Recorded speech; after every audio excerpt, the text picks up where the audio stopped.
Olá, caríssimo telespectador da Rede Século XXI, obrigado pela sua audiência.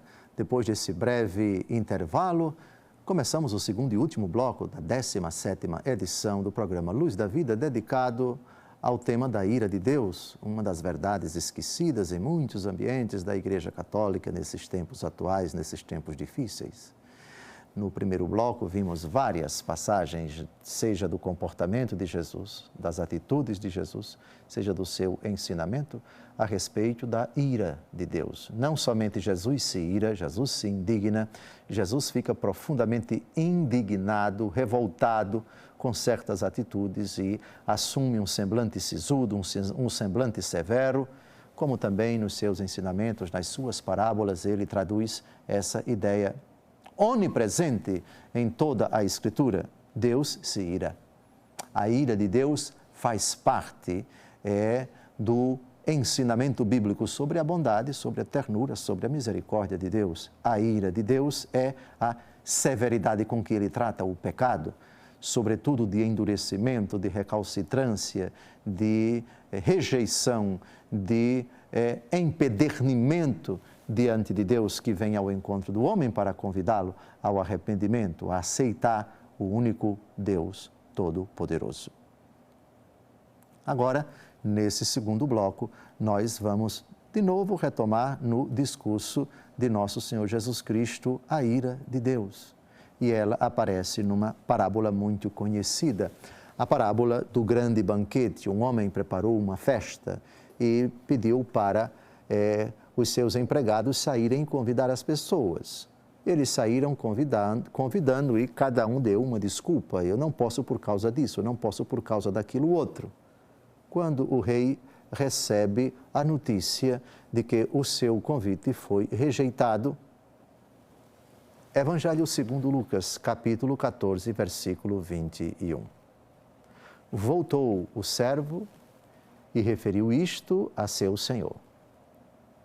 Então, irado, o pai de família disse a seu servo: sai sem demora, pelas praças e pelas ruas da cidade, e introduz aqui os pobres, os aleijados, os cegos e os coxos. Irado, o pai de família. A ira é um elemento qualificativo de Deus. E pela milionésima vez, com exagero e tudo, eu quero recordar quando Deus se ira e por que Deus se ira. Sua bondade se manifesta a todos os homens. Sua bondade se dirige a todos os homens. Deus se deixa revelar, vem ao encontro do homem, gratuitamente se doa ao homem. E diante da rejeição, a sua misericórdia assume, não de forma contraditória com a misericórdia, mas pontualmente, para esses corações duros, um semblante irado. Mas não é uma ira que se vinga, é uma pedagogia que adverte. Já que vocês não quiseram, agora o convite vai ser dirigido aos outros.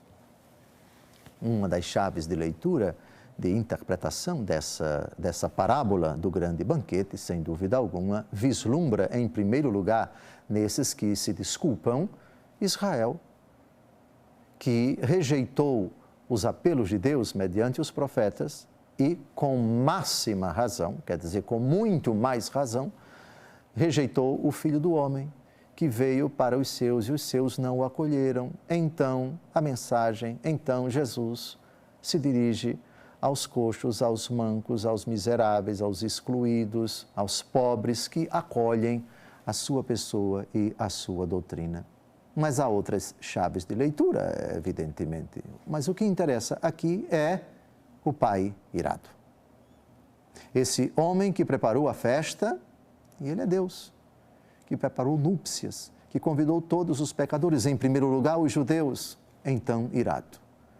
É uma ira, portanto, misericordiosa, porque já que vocês não querem, o anúncio, o convite vai ser dirigido aos outros, do judaísmo para o paganismo. Agora vamos a um outro texto. Evangelho segundo Mateus, capítulo 18, versículo 34. E o Senhor, encolerizado, entregou-o aos algozes até que pagasse toda a sua dívida. A parábola do servo cruel.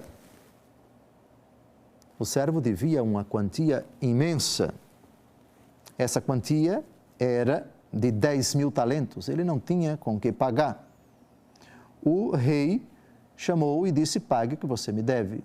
Ele se ajoelhou, pediu um prazo e ele pagaria. O que é um absurdo, ele jamais pagaria. No versículo 27 de Mateus 18 é dito que o Senhor, cheio de compaixão, deixou-o ir embora e perdoou toda a sua dívida. Mal ele saiu dali e encontrou um empregado seu que lhe devia 100 denários, uma quantia irrisória em comparação com 10.000 talentos. Ele o agarrou pelo pescoço e disse: paga o que me deves. Esse outro se prostrou, pediu um prazo e ele pagaria, mas ele não quis saber disso e o jogou na prisão. Seus amigos ficaram comovidos e foram dizer ao seu patrão. E esse chamou o que havia sido perdoado e disse: servo mau, eu te perdoei toda a tua dívida, porque me suplicaste. Não devias também tu compadecer-te de teu companheiro de serviço, como eu tive piedade de ti? E aí vem a frase que foi citada agora, que apareceu na sua tela.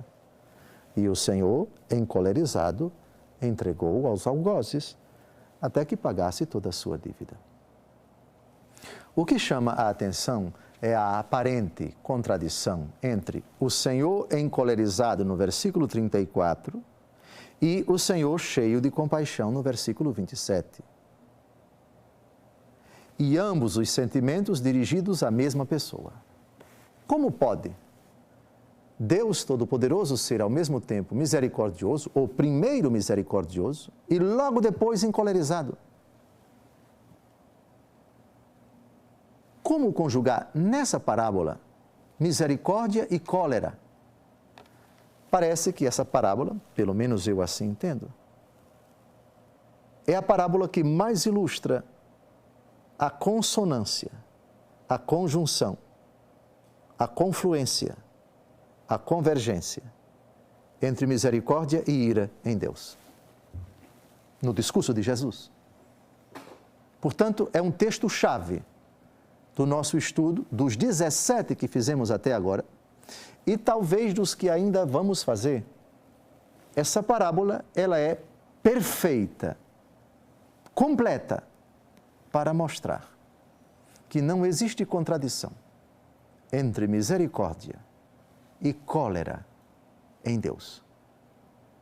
Eu vou repetir bem devagar, caro telespectador. Quando esse infeliz que devia 10.000 talentos se coloca de joelhos diante de Deus, pede um prazo para pagar a sua dívida, coisa que jamais ele conseguiria, a reação de Deus, porque Deus aqui é esse rei que quer ajustar contas com os seus servos. Versículo 27, cheio de compaixão, o Senhor o deixou ir embora e perdoou-lhe a dívida. Cheio de compaixão. Alguém pode dizer: se é cheio de compaixão, não tem cólera nenhuma. É engano. Porque a compaixão é dirigida ao miserável. A cólera é dirigida à miséria do pecado que Deus não pode aprovar jamais. Na hora em que ele se ajoelha, ele não está perpassado pela dureza de coração. Até porque no relato da parábola ainda não entrou em cena aquele outro que lhe devia 100 denários. Aqui é somente esse desgraçado diante do rei, cheio de compaixão, vendo a condição de miséria dele, cheio de compaixão, perdoa toda a dívida. Mas quando esse que foi objeto da misericórdia sai dali e não usa de misericórdia com o outro que lhe devia uma quantia irrisória, por favor, versículo 34, o Senhor, encolerizado, entregou aos algozes até que pagasse toda a sua dívida. Não há contradição. A misericórdia de Deus se encoleriza diante da dureza do coração do homem, diante dessa radical contradição de alguém que foi objeto da misericórdia, ele que tinha uma dívida tão alta, tão grande, tão impagável com neologismo e tudo, suplicou e foi perdoado. E, por outro lado, ao sair dali, não foi capaz de fazer o mesmo com alguém que lhe devia uma quantia tão irrisória. Não há contradição absolutamente.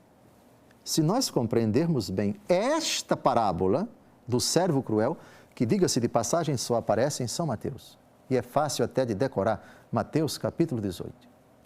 Se compreendermos bem esta parábola, onde não há contradição nenhuma, a misericórdia de Deus, às vezes se, aspas, enerva, às vezes, aspas, se indigna, verdadeiramente se encoleriza contra esta inadmissível contradição. Eu fui perdoado por Deus, pois minha dívida era impagável, era imensa, era astronômica. Clamei por misericórdia, Ele teve compaixão de mim. Mas esse mesmo Deus que teve compaixão de mim encolerizou-se comigo.